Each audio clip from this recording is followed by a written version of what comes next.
Hello, I'm Dr. James Harris, a senior lecturer in modern European history at the School of History, University of Leeds.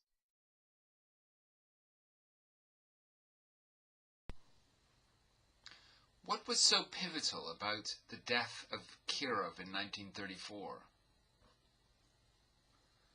The murder of Politburo member and Leningrad Party First Secretary Sergei Mironovich Kirov on the 1st of December 1934 is pivotal to our understanding of Stalin's terror of 1936 to 38. Until the middle of the 1980s, the dominant view among historians was that Stalin orchestrated Kirov's murder. So, for example, Robert Conquest argued in The Great Terror, 1968, that Kirov represented a moderate alternative to his rule. Conquest asserted that Stalin was motivated by a drive to build a personal dictatorship. The murder thus eliminated a serious obstacle and set the stage for the show trials of 1936 to 38, by means of which Stalin discredited and executed not only those who had competed with him in the Lenin succession, those like Zinoviev, Kamenev, Bukharin, Rykov, but also their followers from among the old Bolsheviks. In 1985, J. Arch Getty presented a strikingly different view in his Origins of the Great Purges. He argued that the terror was motivated by anger and frustration at the unresponsiveness of the party and state apparatus to the will of the center. In an appendix on the Kirov murder, he insisted that there was no reliable evidence to indicate either that Kirov was presenting a different line to Stalin's, or that Stalin was behind the Kirov murder. The Conquest-Getty debate was characteristic of Soviet studies at the time. For more than a generation, historians had tended to focus on high politics and to assume that power was concentrated in its highest echelons.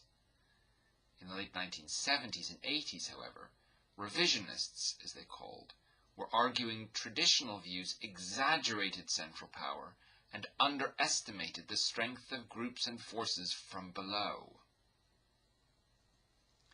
When the archives opened after the collapse of the Soviet system in 1991, both sides soon claimed they were right. In fact, the work of digesting millions of archival files is still ongoing. Amy Knight, Who Killed Kirov, 2000, suggested that there was not enough evidence to draw a firm conclusion either way.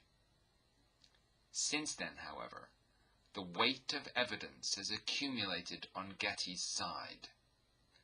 Matthew E. Leno's The Kirov Murder and Soviet History, 2010, an 800-page annotated collection of documents on the theme, is likely to be the last word on the subject.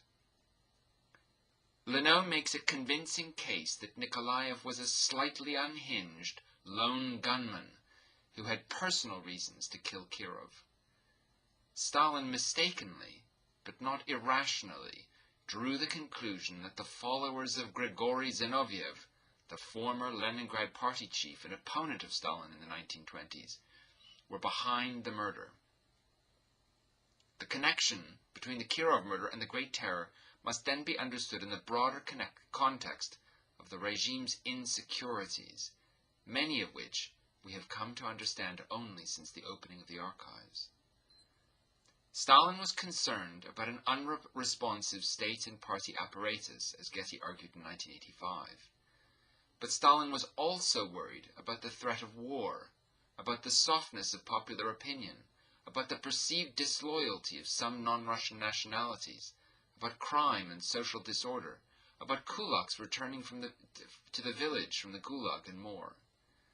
The Kirov murder intensified those worries and sharpened the sense that the revolution was under siege, just as war was on the horizon. The Great Terror was, thus, an effort to secure the domestic front in advance of a foreign invasion.